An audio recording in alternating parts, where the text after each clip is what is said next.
So, good afternoon, everybody. Welcome to our HG4RR webinar. It's a pleasure to introduce this new webinar series. My name is Tilman Brook. I work at the Leibniz Institute of Vegetable and Ornamental Crops, and I co-host together with several colleagues around the world the Home Gardens for Resilience and Recovery Network, which is supposed to help understand and promote the use of home gardens in emergency settings. And due to Corona, we can't have our physical meeting in Berlin this year, so we decided instead to have a series of webinars in order to share some understanding of home gardens and insights from practitioners and experts on how to use home gardens to help people cope with emergencies. This webinar series is kindly promoted by the German Federal Ministry of Education and Research, and it's co-hosted by a range of institutions, including the Leibniz Institute of Vegetable and Ornamental Crops. I'm supported today in hosting this webinar by Razan Baliki, who's a postdoctoral researcher at IGZ, and by Gwen Moyles, who's a research assistant at the Institute and who handles all your admission to the webinar. If you have any questions, please contact her by the email that you know. And I'd also like to say that a recording of this event will be shared on our website later. As I said, the Home Gardens for Resilience and Recovery Network is an international research project with the whole range of partners, both in research and practice, and we work together to share experiences around home gardening, which is a common intervention in many development settings, but not often one that is assessed. And I feel, and we all feel, I think, a sense that maybe the evidence base isn't as good as it could be yet. And today's seminar is one contribution to changing that evidence base. If you are interested in staying in touch with us, please contact us at the website, which is hosted by the International Security and Development Center, on the web link that you can see there. And we'll keep in touch with you and tell you about new webinars coming up and publications coming up and future events when travel will be once more possible.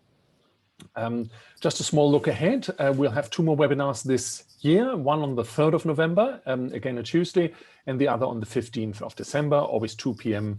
Berlin time. Beware of the changing summer to winter time. If you can't make it to any of those sessions, feel free to download the sessions from our website. We'll make them available there, as I said before. And next year, there'll be more webinars at dates to be determined, and we'll announce them in due course. And a brief advertisement, we've been asked to promote a project which is running in parallel with this project. It's called Life with Corona. If you are stuck at home and can't travel as you usually can, please feel free to let us know how you're doing at the website lifewithcorona.org/survey. It's a global research project to collect real-time data on the social and economic impacts of COVID-19. And I'm involved in this project together with many other colleagues around the world. We're collecting your experiences on how you live with Corona. I'd love to hear from you. Please feel free to fill out the brand new questionnaire that we just uploaded last week. Now we want to get started in earnest, and I'd like to introduce the two fantastic speakers we have today. First, there is Regine Kopplow. Regine is a senior advisor for food and nutrition security at Concern Worldwide, the international NGO headquartered in Dublin, Ireland. Regine studied nutritional sciences at Gießen University and rural development at Humboldt University here in Berlin. And she has worked for many years for first UNICEF and later Concern in several countries, including Afghanistan, Malawi, Somalia, and Nepal, and now has a more sort of broader role across the organization, looking at food and nutritional security. Second, we have Ugo Bernieri, who is head of sector and an agronomist at the Economic Security Unit at the International Committee of the Red Cross in Geneva, Switzerland. Ugo holds an advanced degree from the University of Florence in tropical and subtropical agriculture. And he has worked for many years, first for the European Commission in Ukraine and Bosnia, and then in various parts of the world for various parts of the Red Cross movement as an agronomist and a relief coordinator with country experiences ranging across 25 different countries around the world. He's now based in Geneva, Switzerland. So it's fantastic to have these two experts who come from two slightly different angles, one in nutrition moving over a bit to agriculture, the other in agriculture, perhaps moving a little bit also over to nutrition. So I think it's perfectly complementary. And you both work in countries and with countries where nutrition and agriculture are very, very important topics. And I look forward to hearing from both of you your views. A brief outline of how we want to proceed. First, there's a short presentation by Regine and a couple of questions. If you have questions immediately directed to Regine on her particular presentation, feel free to post them in our Q&A box, and we'll address them just after Regine's talk. Then we have a short presentation by Ugo, and again, a short session on questions right afterwards. Then I would like to engage both Regine and Ugo in a panel discussion for them to talk to each other about their experiences and what they maybe share in the view of the subject, or what their different views they may have. And finally, I hope we have about 20 minutes or so for a Q&A session with all of you, with the audience listening live here. We have just now over 50 participants, which is super. We're really excited that this topic is so well sought after and so many people are interested. So feel free to post your questions on the Q&A feature here of this software. It's managed by my colleague Rassan Baliki. He will answer your questions if he can, alternatively leave them for us to address in our discussion here. If you have any technical questions about access or so, please write to Gwen at moils@igzev.de. So I think we should get started. And if Regine, you would like to now take the floor and show us your presentation, then the floor is yours. Thank you. Thanks very much, Tilman. Can you see my screen? Not yet. It's coming on. Can you see it? Yes, we can. Thank you. Okay. Yeah, thanks very much for giving me the opportunity to talk today at this event. As you said already, Tilman, Concern is an international NGO with its headquarters in Dublin, Ireland. And we are working with the poorest and most vulnerable people in currently 25 fragile and conflict-affected states. And there we are addressing the root causes of poverty through humanitarian response and longer-term development work. And across those largely varying contexts and programs, Concern promotes home gardens as one way of improving dietary diversity. Many people think that promoting home gardens is simple and easy to do, but actually it is not. It is rather the opposite, and I will show you in the next 10 minutes why this is. My topic is home gardens, an introduction to the challenges of design, implementation, and assessment. And I will not share with you any statistics and no research findings. Instead, I will talk about my insights from the many years of working as a technical advisor on food and nutrition security. In Concern, in 2018, we supported more than 42,000 home gardens across 14 countries. And in 2019, around 103,000 households in 12 countries benefited from home garden support. And in the majority of those countries, Concern is promoting home gardening under its resilience programs. But in countries like Bangladesh, Ethiopia, and South Sudan, home gardens are promoted also in IDP and refugee camps. Across those countries, contexts vary hugely. And when I prepared for this presentation, I really had difficulties to reduce it all to a few minutes. And I therefore came up with a list of 10 key aspects I think are essential to keep in mind when planning, implementing, and assessing home gardens. There is not enough time to go into detail, but as the first speaker of this webinar series, my job is to set the scene, and therefore I will only scratch at the surface, and I will leave it to the other presenters then to provide more detailed insights on some of those aspects. First of all, what actually is a home garden? Well, in Concern, a home garden is a small plot beside the house used for growing vegetables and fruits, mainly for home consumption. And the garden is near to the home, small and extremely high yielding. It's often managed by women, but not necessarily. It is for growing vegetables, fruits, herbs, sometimes rearing of small livestock, and poultry is also included. Production is mainly for home consumption, but surplus is sold. And a garden produces all year round and factors in seasonality of crops. It's labor intense and requires sustainable access to quality inputs. But there is not only one design, but many. And in Concern, we believe that gardens can significantly contribute to the food security of households. You might use different definitions, but whatever definition you use in your organization, it has to be one that is agreed by all and accommodates the different views people have. The second key aspect is the objective. What do we want to achieve through home gardens? Gardens are associated with improved access to food, improved dietary diversity, diversified or increased income, improved access to resources for women, and changes in decision-making by women. Usually, home gardens are not a standalone activity, but part of a larger program, for example, a nutrition or food security program, and as such, gardens are contributing to the program's overall objective. Whatever your objective is, you should develop a theory of change so that it is clear how gardens will contribute to the program and the program's overall objective.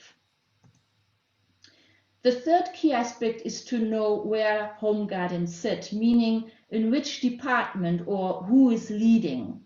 In Concern, home gardens are considered a multi-sectoral activity linking agriculture, nutrition, and equality. One sector on its own will not be able to explore the full potential of home gardens, and as each sector has something valuable to contribute. If you do not believe this, just ask an agriculturist, a nutritionist, and a gender specialist to tell you how they would decide on the type of vegetables to promote. You will get completely different answers. None is right or wrong. So whoever is taking the lead in promoting home gardens, make sure all relevant sectors or departments are involved and you work closely together. The fourth key aspect to consider is to be clear whom you want to target. Concern is working with the most vulnerable in the communities, and this means that the majority of them, they do not own land, they are labor constrained and often displaced, living in camps or host communities. Where they do have access to land, the plots are tiny, the soil is of poor quality, for water they depend on rainfall, and they often lack the tools and any other inputs required. The garden design and how we promote them has to factor this all in. For example, in South Sudan, in Bentiu, Concern promoted sack gardens inside the camps as there was no space. But then for households in the host communities, we promoted vegetable plots. Whenever you target women, and often women are the main recipients of home gardening support, be aware of the already high workload they have. Introducing gardening will further increase their burden, and unless you consider this throughout your intervention. Whomever you decide to support with home gardens, make sure you know your context, the existing capacity, but also any barriers that beneficiaries might have when it comes to gardening, and that you specifically address those. There is nothing like one size fits all. The fifth aspect is about the different designs and who decides about which design is best. I already mentioned sack gardens in the example from South Sudan, and here you see a picture from sack gardens in Niger, but there are also keyhole gardens as promoted by Concern in Burundi, rooftop gardens in Bangladesh, or demonstration plots used in Ethiopia.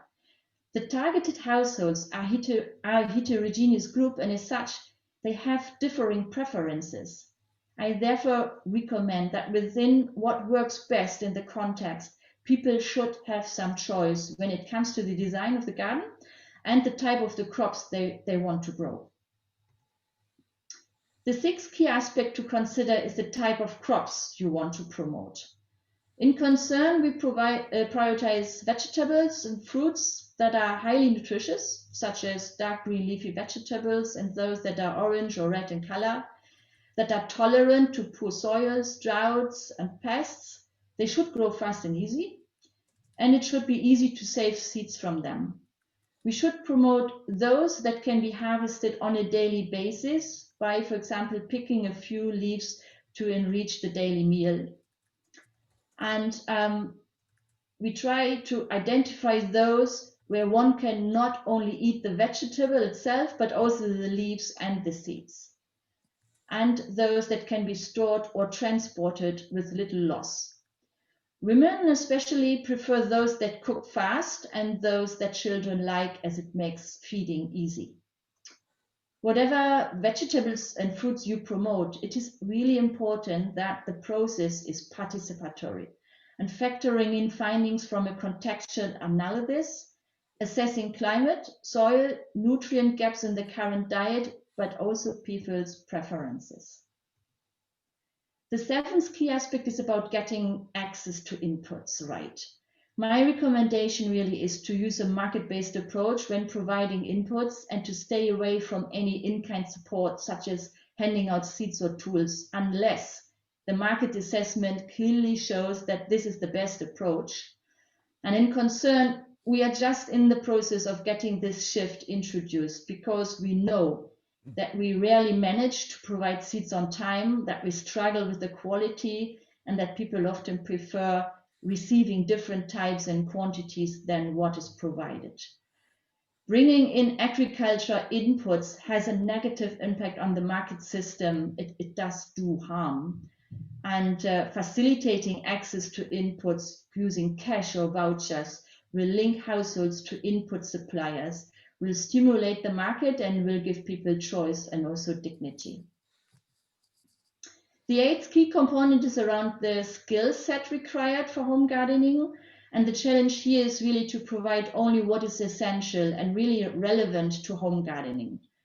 It should be provided hands-on in very practical sessions, and the training content should be aligned with the agriculture season and the growing stage of the crops. Where possible, train through already existing cadres of agriculture extension workers, members of cooperatives, farmer field schools, or mother support groups.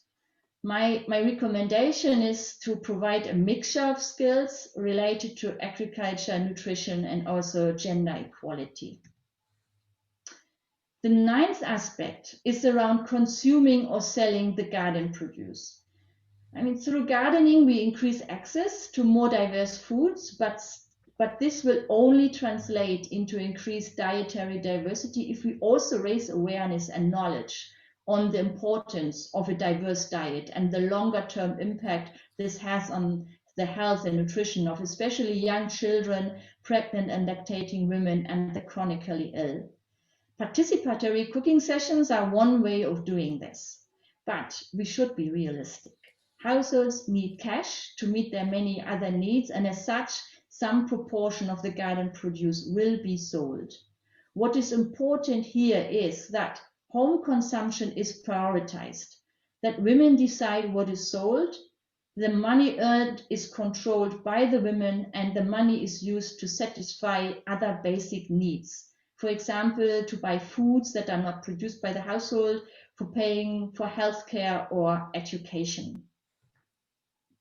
And finally, we need to assess the home gardens. This is my 10th and last aspect I consider to be key. In concern, despite the many thousand gardens that we supported over years, we have very little data to support the many positive anecdotal stories. This is mainly because home gardens are often a small activity under a much larger program, and as such, they are not featuring in the log frame and therefore do not have indicators attached to them.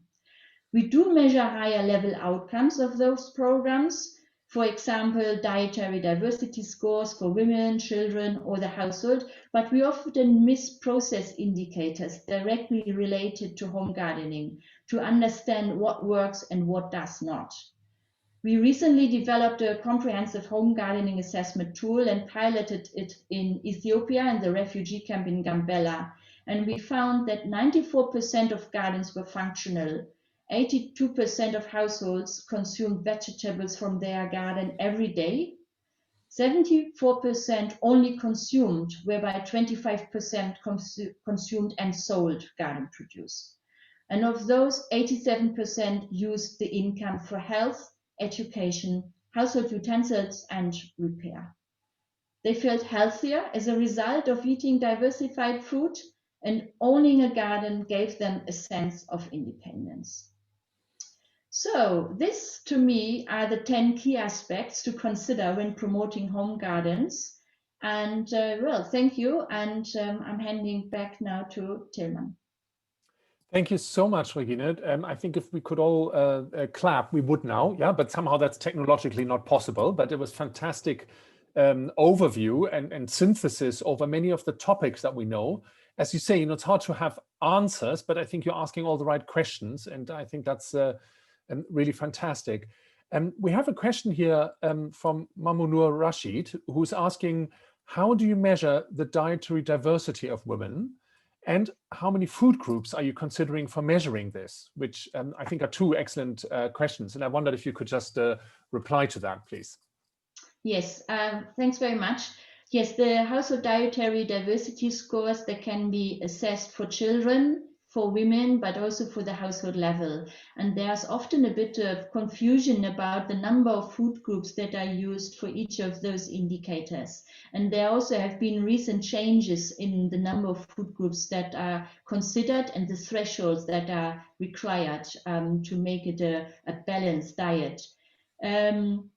For the dietary diversity score for women, there has been a shift towards, I think, 9 food groups and then 10 food groups. So we consider the FAO guidelines on this, and I think it's important to really acknowledge that there is always some more research going on to update these indicators, and the most recent shift has been in the individual dietary diversity score for children, for example, where now breast milk is considered a separate food group. So we have increased to 8 instead of 7 before. So, but I really recommend to consult the latest publication from FAO for the up-to-date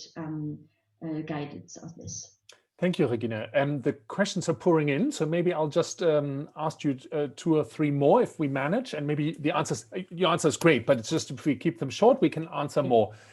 So Pride Anya Ebile is thanking you for a great presentation and is asking if indigenous vegetables are sometimes also considered in your interventions, which yes, I think is a great definitely. Question. Yeah, as I said, we try to factor in preferences, and when we select the vegetables, the issue with indigenous vegetables is the access to seeds.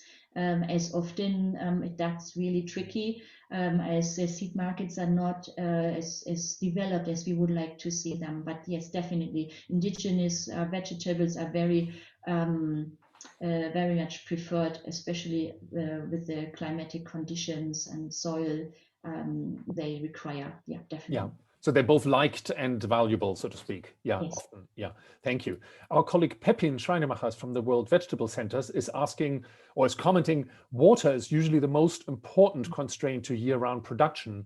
And then he asks, how does Concern usually address this constraint if you don't give any cash or in-kind support? Yes, water is definitely a restricting factor for all year-round production.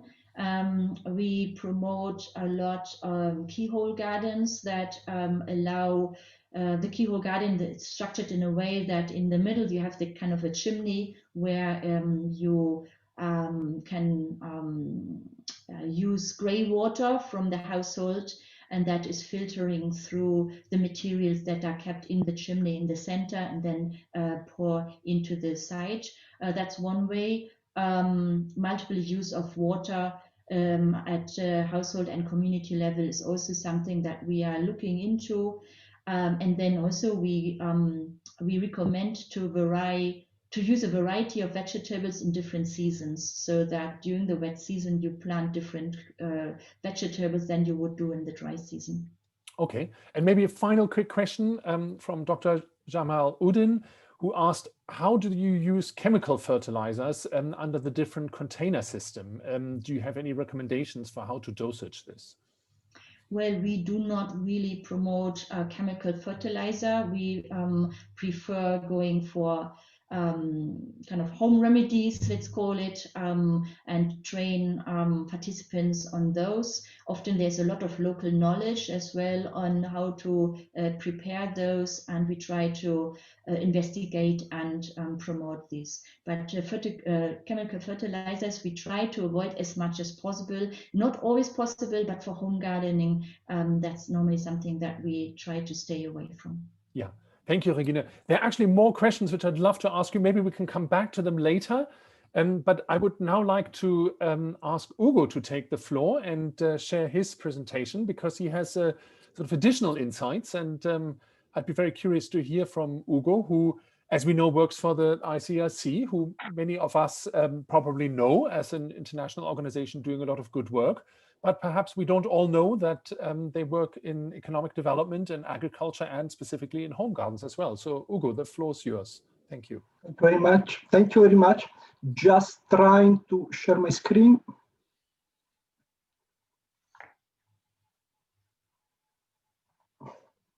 Can you see my presentation? Yes, excellent. Thank you. Yes, just 1 second.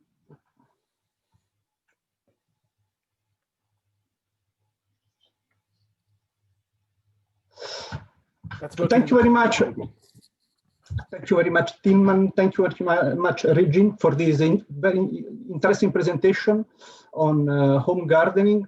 From my side, I will try now to give an overview the way we approach home gardening, the way we enter in contact with the home gardening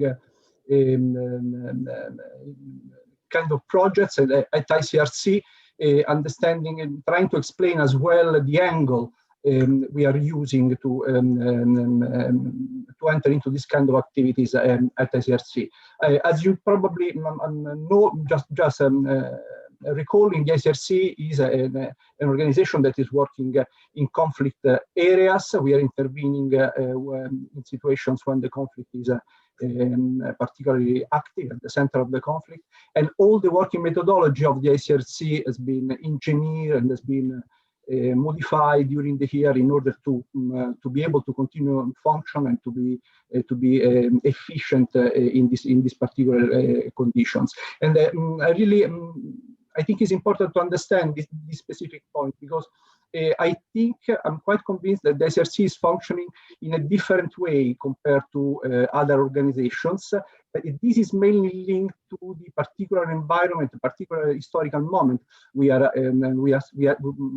need to be productive and active inside one country that is at the center of the conflict, and this has consequences on the way we function. For this reason, now I'm going through the process to our project cycle, and I will try to show you how this has been modified compared to the standard project cycle that are using it by humanitarian organizations in situations that are not exactly at the center of the conflict, but are a bit after the conflict. So there is a difference that is important to understand. So in this map, I'm just summarizing you can see the countries where we are having agricultural activities at the ICRC, where we essentially we launch emergency food production projects. For us, everything is linked to the capacity and to the need to start food production for beneficiaries that are, by a vast majority, in the case of the country that highlighted in the map, that are escaping from the conflict. So we assist IDPs that are running away from the conflict. The typical example is beneficiaries that they have the villages that have been completely burned or attacked, or in order to prevent the attack, they decide to leave everything and to run away and to establish themselves in other locations. And usually we enter in contact. We try to enter in contact with these beneficiaries in the new location, and discussing with them, we organize an emergency food production answer. Why I'm talking about emergency food production? Because I think that in our perception, we have immediately a difference compared to what was being mentioned by Regine. Regine is focusing in the action more on vegetables. We are not focusing only on vegetables. Our approach, because we are in the need to ensure food intake for for our beneficiaries, there is always a component that is linked, for example, producing the crops such as corn, such as sorghum, millet. We need as well to provide a good certain volume of calories to our beneficiaries through the harvest. That's why we are not focusing only on vegetables. In terms of dimension of the agricultural intervention of the HRC worldwide, we have an estimation that is really an estimation for 2020. It's been a difficult year, as you can imagine, and the figures have been fluctuating upside down. But we are investing around indirect cost 50 million Swiss franc, that is more or less as 50 million US dollar, and we are reaching around 5 million beneficiaries with a different typology, methodology, with a different type of agricultural intervention that we are having at the HRC. And I will try to explain the list of activities we are doing in one slide just after. In terms of teams of agronomists, we have more or less around 100 agronomists around the world, divided in 60 resident agronomists, resident in the country where we are intervening, and a pool of 40 mobile agronomists that are flying from one country to another. So it's a mix of mobile expertise associated with the local national team that is super important, because these are the technicians that help us to perfectly read the situation at field level. They are working at home and they have in-depth knowledge on the preferences of beneficiaries, possibilities in terms of what is possible to produce. They know the market and they know the possibilities to find, for example, good quality seeds, or the way we can start emergency production of good quality seeds when this is possible. Just entering a bit more now into details, the list of activities we are typically implementing. Okay, as mentioned by Regine, the distribution of seeds and farming tool in different modalities that can be in kind or through cash or through voucher or through other systems. This is probably the most important chapter of our intervention of emergency food productions. We pass almost in all operation through this kind of activities. Something that is really important to mention is, to me, is that the modality that is chosen for the distribution is something that should be chosen based on different factors. And one critical factor for us is the time we have at our disposal to implement the operation. And this is a key point.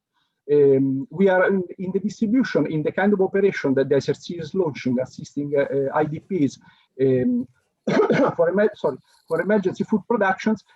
We are frequently confronted with groups of 5,000 families, always thousands of families, and eventually these kind of distributions they are even repeated for several times during the year in different locations, but in the same region. So one of the problems we are facing constantly, and or in Africa, I can say almost in almost all the different countries where we are intervening, is this combination between the volumes we are handling and the quality of the agricultural inputs we are going to distribute. Because the problem is actually exactly linked to this combination, quantity and quality. If you are launching a limited number of home garden activities with 100 beneficiaries, then still probably you can refer, in my experience, to a local market, to small seeds producer. But when you are compressed into a window of time that is usually dictated by the planting season on the agricultural season, the planting season of what you are distributing, and an important volume of beneficiary to assist in order to avoid that you need them to restart agricultural production. You need them to restart as soon as possible emergency food production in order to avoid to feed them through a pure in-kind humanitarian aid, the distribution of food aid. Well, in this case, it's difficult to refer to local markets. And on this point, I think that in the humanitarian environment, we all agree that it's much better to refer to local resources. The problem is when you need to react in 2 months, not to miss a planting season, and to assist 5, 6, 7,000 beneficiaries into a remote location. In this situation, it's difficult to me to activate a local remote production. You can have at national level in the country you are intervening number of possibilities without outsourcing from abroad, but it's difficult to use the village level seeds multiplication process, the one you can find in peripheric areas, in example in DRC or in Central African Republic. Good quality seeds, as I mentioned, this is our most, that's why good quality seeds is practically the problem we have been facing during the last 15 years, and we are still facing, and I think that all humanitarian organizations working in this kind of activities, particularly in Africa nowadays, and they are continuing to face. We have been trying to solve and to mitigate the problem of the availability of good quality seeds in different ways. At the point that, just to give an example, nowadays at the ICRC we have specialized seeds technicians that they are working only on seeds, helping us to read the potentialities of the local seeds markets and understanding how to support the local seed markets in advance, 1 year in advance or a few months in advance when we are expecting something to happen. And this is something that's important to mention. They help us to be protected against fraud.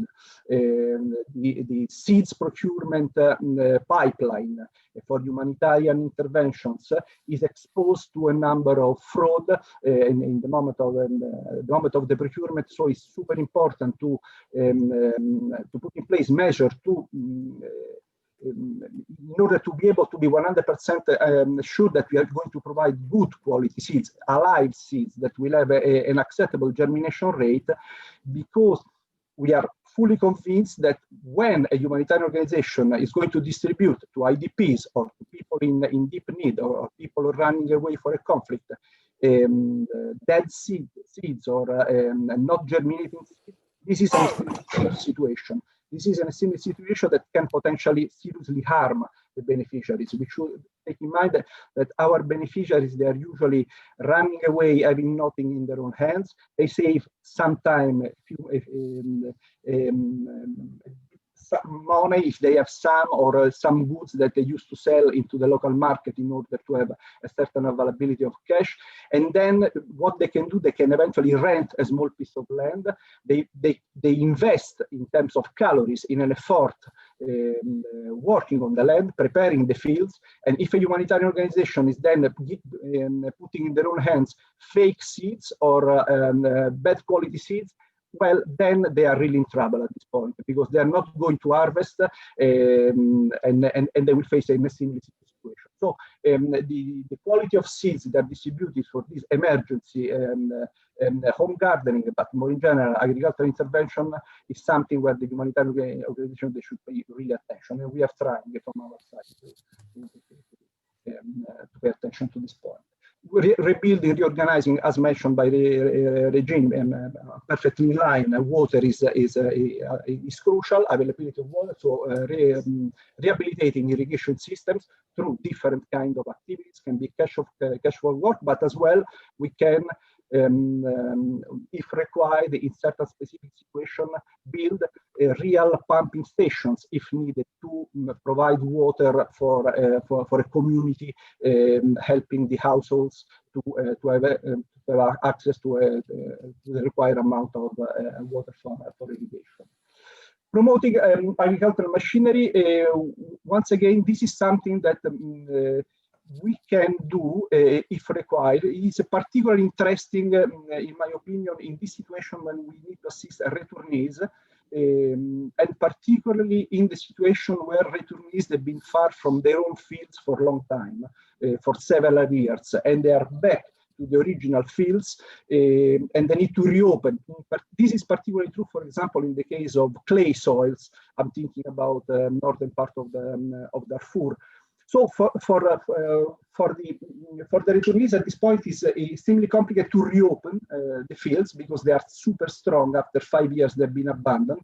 And so we can have, for example, some kind of intervention when we rent a number of tractors and we launch a campaign of tractor plowing. We reopen all the small fields of the families for the first time, boosting, giving a support into the agricultural cycle, so they start in a good manner, having a service provided by the SRC in this case, and then they immediately they follow the tractors, completing the soil preparation activities before they receive the goods. We usually. Are you wrapping up soon, maybe, just to allow, we have so many interesting questions people are posing. Just wondering how you're doing. I'm sorry, I will accelerate.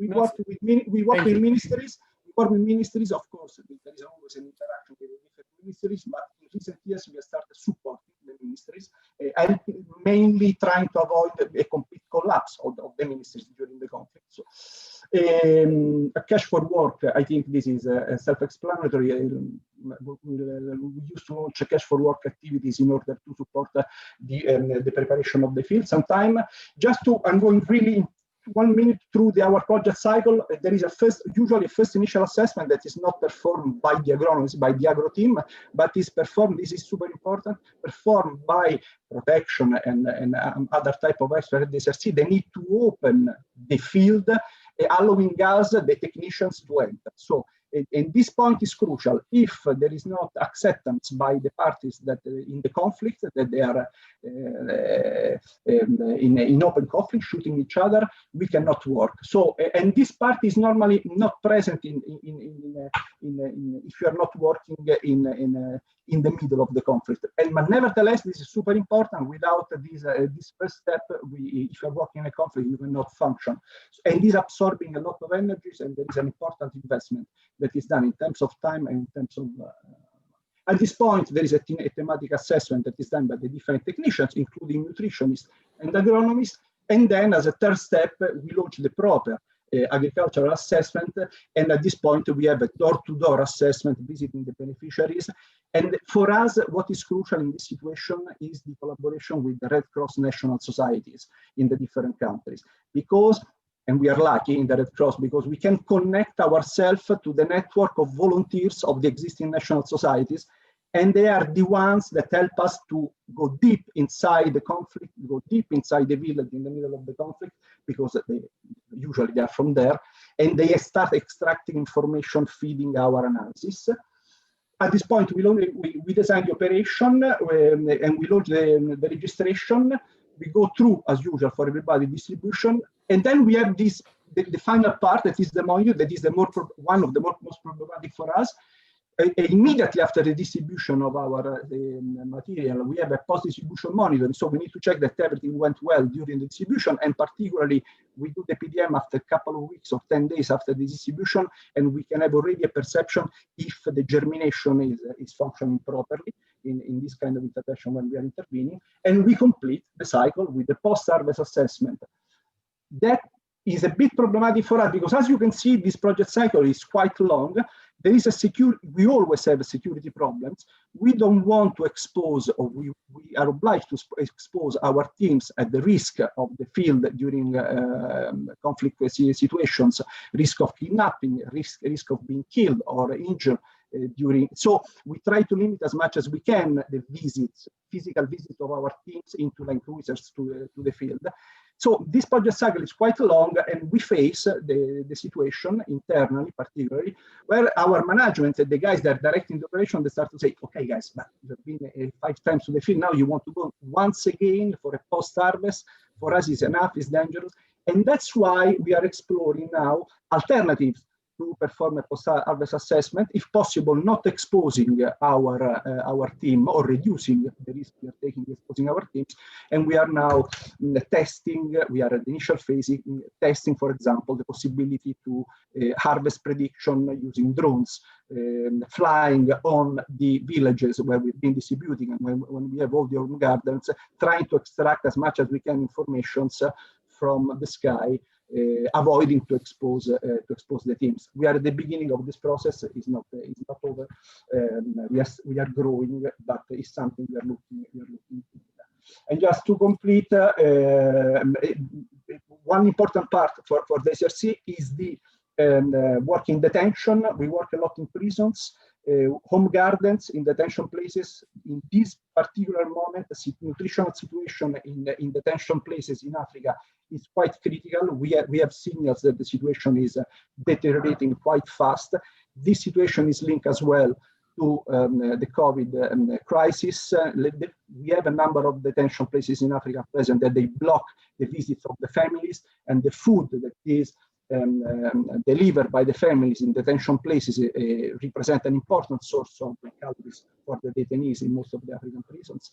So this is a moment where we are trying to launch as much as we can agro in detention programs, keeping in mind that an agro in detention program will never substitute a proper budget allocated by the penitentiary authorities, but can represent, as Regine mentioned before, an important integration on the diet of the detainees. And this is something we would like to see more organization working with us in detention places in Africa. And that's it from my side. Thank you very much, Ugo.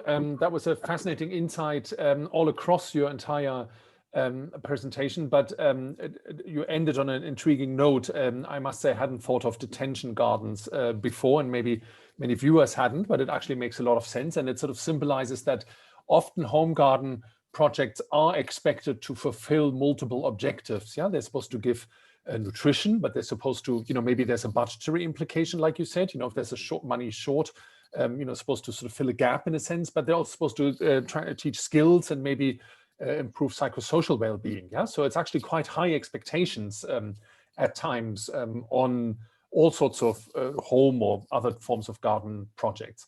And because it's time flies and we have so many interesting questions from the audience, I just want to have one brief question to Regine, having listened to Ugo.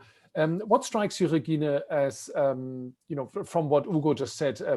Presumably there's some similarities, but maybe also some differences to how you program. What resonates with you? Well, I think ICIC is using a different definition of home gardens than Concern does. That's pretty clear for me from the presentation. I think ICIC is talking more about the bigger gardens. I wouldn't even call them gardens. They're probably plots. It's about field crops as well, irrigation systems, machinery. This is all heavy input. For Concern, that is not really an option or very limited, because the beneficiaries of Concern's programs are the extreme poor. So the resources are just not there. The land holding is very small, and it has to be sustainable. Whatever we do, it has to be just the initial support that needs to be sustained, and providing irrigation systems or machinery, agriculture machinery is just not an option. We do this more under our regular agriculture interventions, but not for home gardens. Yeah, okay, thank you, Regine. Ugo, any immediate response or? Yes, first of all, in terms of machinery, I would like to underline, you should not now think that we are going to give tractors to the small farmers having a 45 square meters garden. No, what we are doing is that we are renting ourselves tractors, and then if they are returnees, they won't come back in their own village. So we have hundreds of small gardens. We open the soil for everybody for one time so that they can access an open garden in front of them, and not something that is like a flat stone. So we give a support in terms of facilitating the hand job they are supposed to do, reopening and reworking their own gardens. I do agree, we have a different definition, but I think we have the same beneficiaries at the end of the day. We are talking about the vast majority of our beneficiaries. They are people that they are in need to secure the household availability of food. So the objective is exactly the same. The question is that in our perception, we always associate as well crops such as sorghum, or such as wheat, or manioc in different cases, associated with vegetables, associated with protein, so associated with beans, lentils, chickpeas. So we try to have a package that is covering the three different aspects. We are not limiting to home garden, but we try to we push our beneficiaries to produce the entire package they are going to consume during the month. Yeah, thank you both. Well, we have Abdul Rashid Omar thanking us for the session and saying that he's enjoying it. Thank you, Abdul Rashid. We also enjoy having you here. The question is, how do you ensure the sustainability of such projects in conflict-prone areas or countries? Which I think is a great question, given that we're looking at home gardens and emergencies. Either of you, please. Yeah. Please, Regine. Yeah, sustainability is a very tricky part. I mean, we have to be clear on that, especially in conflict-prone areas where displacement is common. A garden is just not mobile. That's how it is.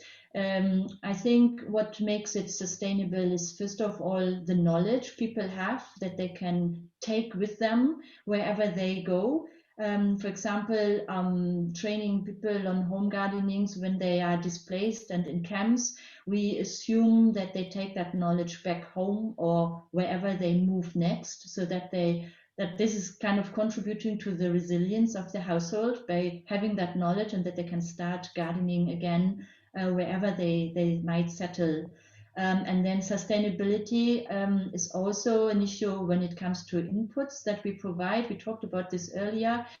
Providing cash or vouchers is already linking the households with the market system. So instead of waiting for handouts, they know that they know the prices of the seeds, they know where to go.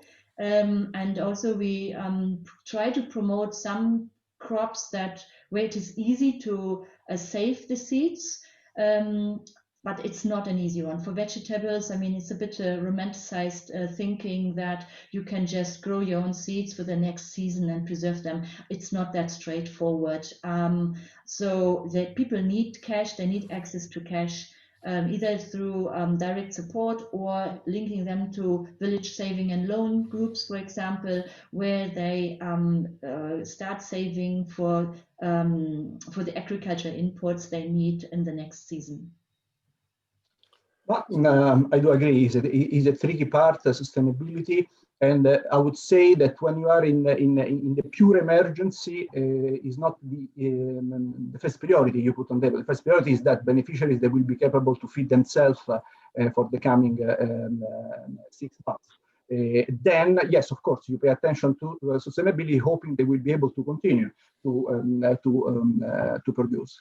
In the case of the IDPs, that is a large group, probably is the most consistent group of beneficiaries that we are assisting in displaced people run away. Well, we should take into consideration that this person, they start this kind of emergency food production activities in a place that is not their own place. They are temporary based on a different hill, farming frequently in most circumstances fields that are not their own fields, and they will leave sooner or later. So by naturally we cannot expect the beneficiary to continue to produce in this location. So we know that they will leave sooner or later, going back to the original location. So this is something that is creating a problem if you look at this kind of intervention from the sustainability point of view.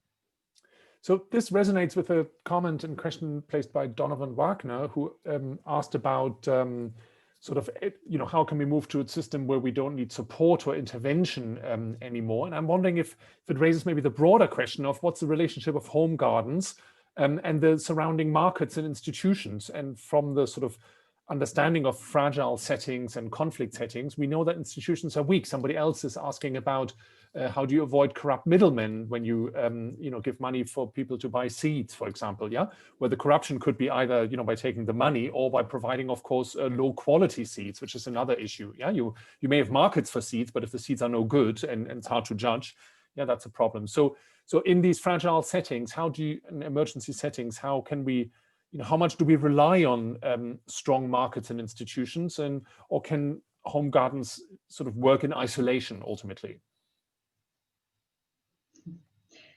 I mean, the example of a corrupt middleman, I mean, when you provide cash or vouchers, you do a proper assessment in advance, and it's not just handing out money. You will have to look into whether cash is the best way of doing it or vouchers, and there are ways of controlling to some degree for avoiding money being misused or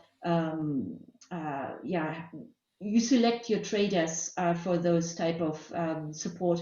So there are ways of doing it. You cannot avoid it 100% for sure, but there are ways of reducing it. Market systems they're always there, but they might be too weak to handle the number of people that we want to link to the market for these specific items. And there I see a big role in for us as NGOs to really stimulate the market in a direction where we see there are gaps and weaknesses. That might not happen overnight, that might require a longer term approach. But for me, working on system strengthening is the only way of really building resilience of communities and clusters of communities in the long run. Home gardens, yes, of course, you can do them in isolation, but then we're talking about handing out a package of seeds, give them shovels and hoes, and here you go. But this is not sustainable, and we have to be clear about that. If we want it sustainable, we have to invest in systems, and that might start during an emergency, but it has to continue afterwards. Thank you, Regine. Ugo, maybe? Yes, I think I mentioned briefly how problematic it is to, as a group of agronomists in the SSC, we are quite convinced about this, how problematic it is to connect the cash interventions with the procurement of seeds. In many cases, it is feasible to assist the beneficiary, and I'm always referring to an emergency situation where we intervene. So people that they just move, so it's possible to bring cash to them, but then the big question is, okay, now they have the cash in their own hands, what they're going to do? They are going to the local market, probably in a remote market in DRC, in the forest of DRC or in the forest of South African Republic. What they're going to buy? They're going to buy grain. They're going to buy food grains. Essentially, they are not improved seeds. We are talking about genetic material that will give them maybe 50% of what they can grow using improved seeds. That's why we are still convinced that in certain specific situations, particularly related to seed, is making sense to activate a proper logistic team that is selecting the best seeds available in the country through producers that they are maybe thousands of kilometers far from our beneficiaries, and then we do an effort putting in their own hands what we are 100% sure that they have a good germination rate and they can put them in the position to have a decent harvest at the end of the cycle. Of course, we would like to be confronted with the differences. We would like to be confronted with a system where our beneficiaries, they can go to the market and buy good quality seeds. this is actually easier for vegetable seeds under my point of view. If you look at the African local market, easily you can, for example, you can find aluminum sterilized bags, even in very remote markets coming from different African countries, and they are circulating quite well. Different story is for crops, for beans, for other productions where you need to rely to specialized companies in the country if they are available, and logistic support from an organization is needed to put this kind of good quality seeds in the hands of the beneficiaries. Yeah. Thank you very much, Ugo Bernieri. Thank you, Regine Kopplow. There are so many questions and there's so many answers. We don't manage them all. Just to wrap up, I just want to point out 2 or 3 more comments that we received.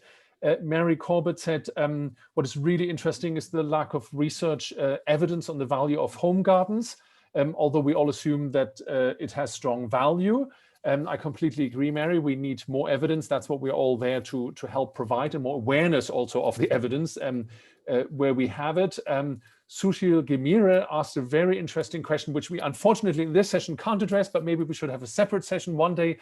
Sushil is asking, is there any study or lessons, for example, at ICRC around home gardening for peace reconciliation, for example, among youth? Very great question. Wish we could address it. We'll come back to that in a later session. I would love to see, home gardening for peace as a project. And last but not least, our colleague Pepin Schreinemachers from the World Vegetable Center points out that the World Vegetable Center indeed has documented its approach to home gardens on its websites, and we'll share that address also on the HG4RR website. He says many key aspects are very similar to the ones that have been presented today here. So they're great resources online. Thank you all for participating. We had over 60 listeners and people asking questions, which is wonderful. Thank you, Ugo. Thank you, Regine. And thank you also to the team, Gwen and Rassan, for supporting us backstage, so to speak. And just to say that we will come back for more webinars, and we'll keep you posted, and we'll send you invites and hope to see you at the next sessions. So have a good afternoon and keep in touch. Bye-bye.